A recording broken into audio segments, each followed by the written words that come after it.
from this brother, he told me that if you really want to do it, if you really want to memorize the Quran, you really want to become strong and well versed in the Quran, he said you have to make it something that's false, something that's compulsory. Not something, because a lot of us say we want to do this. I want to seek knowledge. I want to learn how to speak Arabic. I want to learn the Quran. But we kind of just put it on the side if we have free time. No, it has to become something fard, compulsory that you do every single day. And I remember the advice that I got from a great Qari of the Quran, a great scholar, Sheikh Hussein Ashish. He is a Syrian scholar who I met in Sudan when I first started, in my path seeking knowledge. And I remember I had memorized from the end of the Quran, from Surah An-Nas to Surah Al-Taghabun. I read from the beginning of Surah Al-Taghabun, I still remember. And he was impressed, alhamdulillah, with my recitation, and he made dua for me, and he told me what I needed to do. And I asked him, how can I become a hafiz? He said, look, you can never, ever put off, your daily muraja, your daily revision. You have to constantly revise. And that's one of the keys that we're talking about here. This first key we're talking about actually has several aspects to it. So you have the memorization aspect, and then you have the revision aspect as well. So both of them go hand in hand. A lot of times it's not that difficult, honestly, to memorize. The real task and the real challenge becomes after you memorize. What do you do after you memorize, which is the revision, the muraja. And he told me for his muraja, for the revision, he personally does 5 juzus a day. And this is most of the huffaz around the world, they'll tell you that they do 5 juzus. Some of them do it in one sitting, like the sheikh used to do early morning. He said, I sit down in my majlis, like I'm here now in my house. He said, I do not stand up until I finish my 5 juzus. That's his policy. Other ones spread it out throughout the day, but as they say, man qara al-khams lam yans, that whoever reads the 5, he never forgets, and that's why he'll become strong. But not just that, he told me that if I become sick, like it happens, we get sick. He said, let's say I missed 3 days because I was ill. He said, on that 4th day, he said, I read 20 juzus. Sounds a bit hardcore, but if you want to succeed, that's what you have to do. Look at bodybuilders, look at people who are successful, athletes. They put in that time, that effort. So if you want to be a hafiz of the Quran, one who takes his relationship with the Quran to the next level, and is to be from those who the Quran is going to raise him in this life and in the next, inshallah ta'ala, you have to be willing to make that sacrifice and put in the effort. It's going to take time. That's what you have to realize. So the brother told me, he said, look, you have to make it fard, bro. He said, you cannot, do it sometimes, leave sometimes. You became busy with da'wah, like it happens to me all the time. You have to make it fard. It has to be, compulsory in your life. Some people work to them a set time. Like for me, that really helped me out. Morning time, I had to do it. I found later, tried to change around the schedule, found I wasn't doing. So you have to have that set time if that's good for you. Other people, if you can spread it out, like now I'm busy, maybe I'm filming this now, so perhaps I might do it later. It depends on the person. Each you have to know what's good for you. What is the time that's good for you? Or if you can do it at different times, what's key, you have to get it done. As the brother told me. He said, for example, when it comes now, here's my phone. He said, I turn my phone off. I tell my family, look, this is not time of Quran. Don't talk to me about anything. Don't come to me. He focuses just on whether he was memorizing something new or doing the muraja. It became something that was fard, something that was compulsory every single day that must be done. No breaks, no time off. And you could take 1 day off, like some people do, but with the muraja and hifz, you can't really do that. Maybe you might memorize a couple of days and then do other days as muraja. It's up to you. The key thing and most important thing in this program is that you do not leave your muraja no matter what. If you want to do hifz 5 days a week, 4 days a week, and do it slowly, but you do your muraja, as long as you get in your revision, that's the key thing. So how did the brother used to do it? First of all, made fard, made compulsory. It's the same thing I implemented myself too. But I implemented the lower level, like some other huffaz, and not the higher level that the brother did. I mean, that was I did it in the beginning, but it was a bit too much. But you could see that's what he did, and that's why his hifz became very, very strong. So either I'm going to give you both options and let you understand. So you have something new. You have something which is the new hifz, and then you have 2 types of muraja with that hifz. So you have al-muraja al-sughra wa al-muraja al-kubra. You have the small muraja, the small revision, and the al-kubra, meaning the major revision. Now, the small muraja is going to be for your newly memorized pages, And the muraja al-kubra, I'm going to explain it in detail. And the muraja al-kubra, the big revision is going to be, or the general revision you can call it, is going to be from all of your old hifz, whether it be from 5 juzus, 6, 7. The more you memorize, obviously, the more that will go into that category. So when it comes to the small muraja, many of the hufaz, they say that if you memorize a half a page, quarter of a page, whatever you memorize one page, that's your new page, you read this every single day. Then you add on the second page. Then you add on the third page. Then you add on the fourth page. That first page is still there. It doesn't go anywhere. Fifth page. Until you get to the 10th page.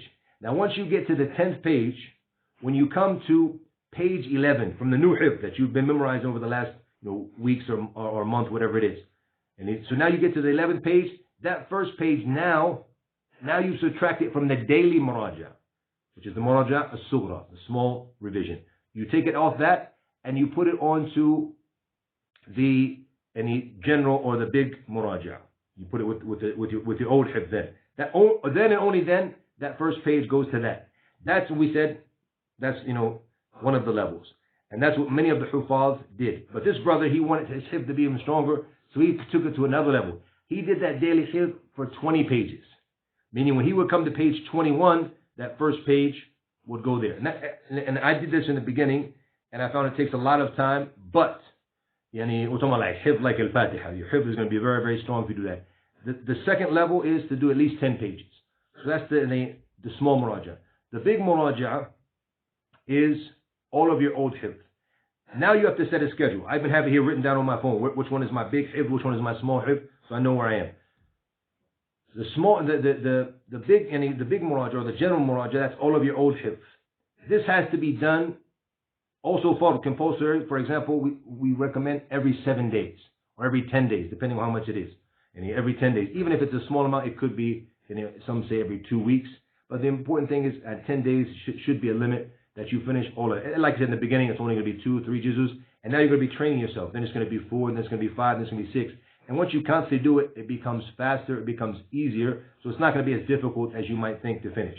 And then you say 10 days, and even when you finish the entire Qur''an, you're going to finish in 10 days, 3 times a month, which is not difficult when you're a hafiz. Or you can knock it down to 6 or 7, like the ones who read 5 juzus a day, to make it even stronger after that, inshallah ta'ala. So this is how he designed the way, and he sat with several hufaz and took from them.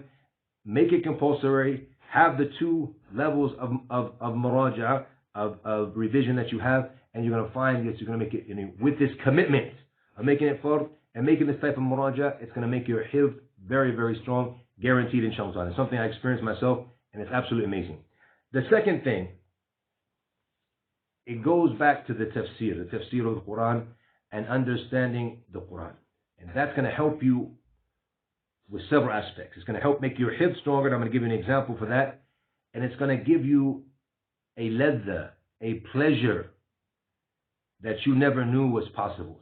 When you understand the kalam of Allah subhanahu wa ta'ala. Now, first of all, just imagine now in the salat, as you're standing there, Allahu Akbar, you're in your salat. You're in your salat,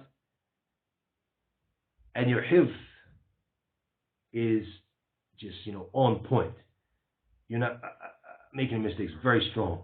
It's going to give you a type of confidence, a type of pleasure, a type of focus. And then add to that, you're understanding what's being said. You're understanding what Allah is saying to you. You're understanding what Allah wants from you in these ayat. Yes, wallah, it's an amazing feeling, I'm telling you. And this is something, like I said, it's not, something rocket science is a secret that, you never heard of before. Abdurrahim McCarthy is teaching you 2 tips. It's something that all of the scholars say. Understanding the Quran helps you in hifz. I'm telling you from my own personal experience. Even though I understand Arabic, I give lectures in Arabic. Alhamdulillah, I understand the Arabic language, alhamdulillah. But when I really started focusing more on tafsir, making tafsir a big part of my life, and I started to teach tafsir, alhamdulillah, now I'm teaching the tafsir of Ibn Kathir. So I'm going back to the kalam of Ibn Abbas and from the Sahaba, from the Salaf, understanding the Quran really, really proper. Understanding now is because when you're teaching, it makes it even stronger, obviously, because you're doing more research and going back to different tafsirs. So the more effort you put into the tafsir, and don't say because you don't speak Arabic, I can't do it. No, even in English language. And then you have to learn here. You strive and you put in the time to learn the basic Arabic. I know new Muslims who have learned the basic Arabic. They might still struggle a bit in speaking Arabic, but at least they understand the Arabic of the Qur'an, and they can explain to you very clearly in the language everything that's being said when you say it in Arabic. They understand it very well. They're well based in that. So it is something that's not that difficult. Once again, just needs time and needs effort. And then the more effort you put, then it's going to become easier and easier after that, alhamdulillah. But when you have that understanding of the Qur'an, it's going to help you in your hifz, help you in your focus, help you in just being attached to the Qur'an. Something, one of the most amazing feelings ever, wallahi. And it's something, and that's why I wanted to sit down and film this video today and share this. This is my experience. I said, man, if I wish I focused more on the tafsir like I am now, when I was younger, when I was in the beginning of seeking knowledge, not 26 years later. I wish what I found out 3 years ago about just this commitment. I mean, like I said, it's not something, it seems kind of basic, but when you really sit down and do it, yeah, this is right. It really does work. It's amazing. I'm going to give you an example now. I was given the lesson the other day, the tafsir of Ibn Kathir from Surah Al-Fajr and Surah Al-Balad. And I found myself in my prayers, I've been reading with these two surahs a lot lately because of just the understanding I have of them now because of studying the tafsir. It helps you in your overall understanding. Like you know, we say that the insan, وَلَقَدْ خَلَقْنَا الْإِنسَانَ فِي كَبَدٍ. In the beginning of Surah Al-Balad, we have created the man in kabad, in difficulty. And that overall understanding, when you look at all of the different tafsirs that the Salaf mentioned in this, and you kind of just reflect on it, and from a tadabbur standpoint, and how deep that ayah is, and then you start to go into the فَلَقْتَحَمَ الْعَقَبَةِ. What is this aqaba? This difficult passage that you have to push through, you have to get through, you have to struggle, you have to strive. I mean, it's an amazing feeling when you're understanding, you know, your hifz is strong, you understand what it is you're saying. It's wallahi, it's amazing.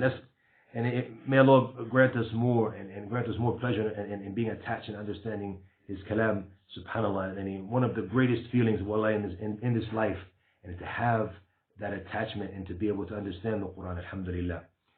Another example from Surah Al-Balad, when it comes to the overall hifz. I remember myself in the beginning when I had memorized Surah Al-Balad when I was a new Muslim. So I mean, I memorized it a long time ago. But I always found, even when I learned Arabic later, that I make a mistake in the ayah. Yatiman ذا مقربة أو مسكينا ذا متربة. Maqraba and matraba, I'd always mix the two up. And perhaps many of you might do the same as well. Because both of the ayahs sound the same. Even when I understand the meaning, يعني يتيما ذا مقربة, if you understand Arabic, it's easy to understand what that means. يعني أو مسكينا ذا متربة. In matraba, you might have to go back to the tafsir. I mean, it's from turab, from dirt. I mean, maybe you go with the tafsir, but you can understand that pretty easily what it means. But you can still make the mistake. But once you go deep into the tafsir, and you understand when you understood when in depth what it means about yatim and the yatim who's the maqraba, the one who's the close relative, and he's yatim at the same time, and his rights and his huquq and all of that, and you go into the tafsir, and then you go back to the tafsir of matraba, what it means, that miskin who's in the dirt, and you hear the tafsir of that, you'll never make that mistake. And if you make it right away, you're going to memorize it. You're going to, oh no, that can't be because I studied the tafsir in detail. So wallahi, I'm telling you, and if I went a bit long, so forgive me, I usually don't want to talk this much about these type of topics. I leave it short and sweet. But well, I'm very passionate about this. And like I said, it's something through my own experience that I found, and I really wanted to share it with you guys. Because, people, we want to become more attached to the Qur'an. We want to benefit more from the Qur'an. And inshallah ta'ala, wallahi, like I said in the beginning, with a guarantee, focus on these two. Make it something thought. Follow the policy I said about how to do the muraja, how to do the revision with the new hifz. And you're going to find your hifz and just overall attachment and pleasure you find with the Qur'an. And we're going to add to that the understanding the tafsir, wallahi. It's going to take your Qur'an to super levels, and you're going to find pleasure in your heart, in your salat, and in your life that you've never found before, inshallah ta'ala. May Allah make us all from the people of the Qur'an. May Allah make us from those who raise in levels in this life and in the next through the Qur'an. Allah knows best. Allahu a'lam wa sallallahu wa sallam wa baraka ala Muhammad. Jazakum Allah khairan. Assalamu alaikum wa rahmatullah.